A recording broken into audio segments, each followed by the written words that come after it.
আসসালামু আলাইকুম এভরিওয়ান, কেমন আছেন সবাই? আশা করছি ভালো আছেন। আলহামদুলিল্লাহ আমিও ভালো আছি।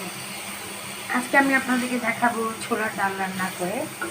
এগুলো আমরা সকালে নাস্তায়ও খাই এবং আমাদের এক দুদিন পর পর আর কি খাই নাস্তার সাথে। তো সেটা আজকে আপনাদের সাথে শেয়ার করবো আমি কীভাবে রান্না করি। প্রথমে আমি তেলের মধ্যে দিয়ে দিয়েছি বাটা পেঁয়াজ, সাথে একটা তেজপাতা। এখন এটা একটুখানি নেড়ে নিব, কারণ পেঁয়াজের মধ্যে একটু পানি থাকে, সেটা একটু হালকা করে একটু শুকিয়ে নেব পানিগুলো তেলের মধ্যে। এর মধ্যে দিয়ে দেব হাফ চা চামচ আদা বাটা,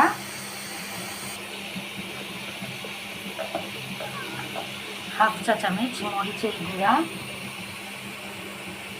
হাফ চামচ হলুদের গুঁড়া। এগুলোকে আমি একটু কষিয়ে নেব। এগুলো কষানো হয়ে গেলে এখন এটাকে সুন্দর করে একটু কষিয়ে নেব।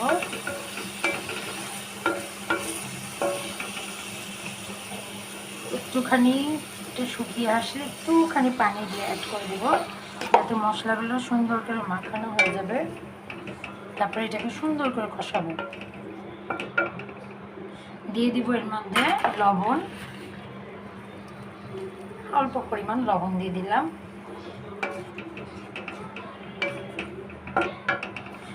সুন্দর করে কষাবো। এটা কষানো হয়ে গেলে এটার মধ্যে আমি দিয়ে দিব সেদ্ধ করা ছোলাগুলো। ছোলার ডালগুলোকে আমি সুন্দর করে সেদ্ধ করে নিয়েছি। আমি একটু বেশি করে সেদ্ধ করে নিই, কারণ আমার বাড়ির লোকজন একটু সেদ্ধগুলো একটু খেতে পছন্দ করে, একেবারে গোলা থাকে বুটের ডালগুলো। এটা এখন কষানো হয়ে গেছে, আমি এখানে রাখা ডালগুলো দিয়ে দিচ্ছি। সেদ্ধ করা ডালগুলো দিয়ে দিলাম। ডালগুলো অনেক সুন্দর করে এটার সাথে মিশে গিয়েছে।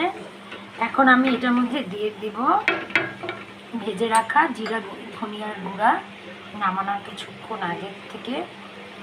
মধ্যে দিয়ে দেব 2টা কাঁচা মরিচ, যেটাতে ফ্লেভারের জন্য দেয়া আর কি। এটা দিলে অনেক সুন্দর একটা ফ্লেভার আসে।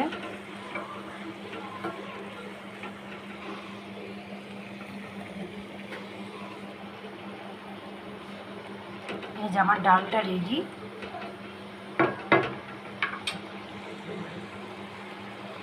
হয়ে গেছে। এখন একটু গলিয়ে নাড়িয়ে নিব। নাড়ানোর পরে এখন নামিয়ে